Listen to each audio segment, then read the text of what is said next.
জাপানের বিখ্যাত লোককথা বৃদ্ধা মা ত্যাগের পাহাড়। এই গল্পে এক নিষ্ঠুর রাজার আদেশে বৃদ্ধদের পাহাড়ে ফেলে আসতে হতো, কিন্তু এক ছেলে তার মাকে বাঁচাতে গিয়ে এমন এক সত্য আবিষ্কার করে যা পুরো রাজ্যের ভাগ্য বদলে দেয়। এই গল্প আমাদের শেখায় মায়ের ভালোবাসা নিঃস্বার্থ, অভিজ্ঞতা সবচেয়ে বড় শক্তি, বয়স্ক মানুষ সমাজের সম্পদ।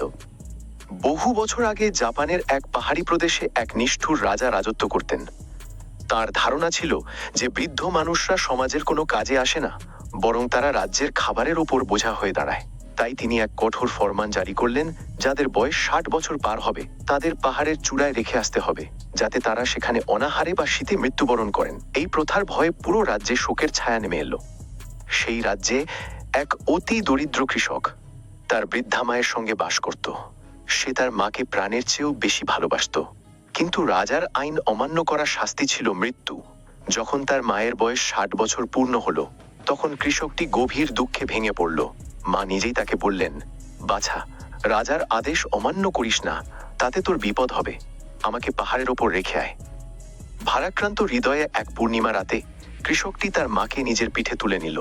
পাহাড়ের পথ ছিল অত্যন্ত দুর্গম, সরু এবং ঘন জঙ্গলে ঘেরা।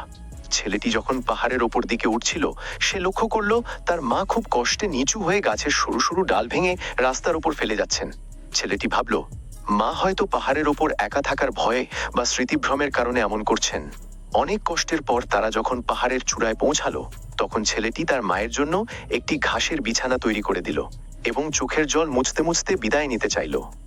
তখন মা তাকে কাছে ডেকে বললেন, বাছা, আমি জানি এই পাহাড়ের পথ খুব আঁকাবাঁকা আর অন্ধকার। তুই ফেরার পথে যেন রাস্তা হারিয়ে বিপদে না পড়িস।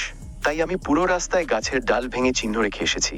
তুই শুধু সেই ডালগুলো অনুসরণ করে নিরাপদে ঘরে ফিরে যাস। নিজের নিশ্চিত মৃত্যুর মুখে দাঁড়িয়েও মায়ের এই নিঃস্বার্থ ভালোবাসা দেখে ছেলেটি কান্নায় ভেঙে পড়ল। সে চিৎকার করে বলল, না মা, আমি তোমাকে এখানে ফেলে যাব না, তাতে আমার কপালে যাই ঘটুক না কেন। সে আবার মাকে পিঠে তুলে নিয়ে রাতের অন্ধকারে চুপি চুপি বাড়ি ফিরে এলো। বাড়ির মেঝেতে শস্য রাখার এক গোপন কুঠুরি ছিল। সেখানেই সে তার মাকে লুকিয়ে রাখলো এবং বাইরের কাউকে জানতে দিল না। কয়েক মাস পর সেই রাজ্যে এক অদ্ভুত সংকট দেখা দিল। প্রতিবেশী এক শক্তিশালী রাজা সম্রাটকে চ্যালেঞ্জ জানিয়ে বললেন, যদি তিনি একটি কঠিন ধাঁধার সমাধান করতে না পারেন, তবে তার রাজ্য আক্রমণ করা হবে। ধাঁধাটি ছিল এক মুঠো ছাই দিয়ে একটি মজবুত দড়ি তৈরি করে দেখাতে হবে। রাজ্যের সব পণ্ডিতরা মাথা কুটে মরলেন, কিন্তু কেউ ছাই দিয়ে দড়ি বানাতে পারলেন না। কৃষকটি যখন লুকিয়ে তার মাকে এই সমস্যার কথা বলল, মা হেসে বললেন, এটা তো খুব সহজ।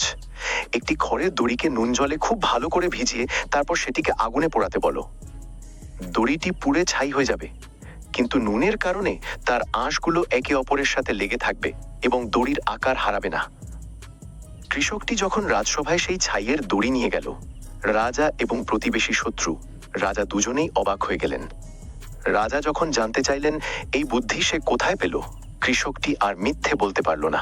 সে হাঁটু গেড়ে বসে সব সত্যি কথা স্বীকার করল এবং জানালো যে সে তার বৃদ্ধা মাকে মারতে পারেনি। সে রাজাকে বোঝালো যে জোয়ান মানুষের শরীরে শক্তি থাকতে পারে, কিন্তু বৃদ্ধ মানুষের কাছে থাকে জীবনের দীর্ঘ অভিজ্ঞতা আর প্রজ্ঞা, যা কোনো শক্তি দিয়ে কেনা সম্ভব নয়। রাজা নিজের ভুল বুঝতে পারলেন। তিনি লজ্জিত হলেন এবং ঘোষণা করলেন যে আজ থেকে কোনো বৃদ্ধ মানুষকে আর পাহাড়ে বিসর্জন দেওয়া হবে না। এভাবেই এক মায়ের ভালোবাসা আর বুদ্ধিতে একটি নিষ্ঠুর প্রথার অবসান ঘটল।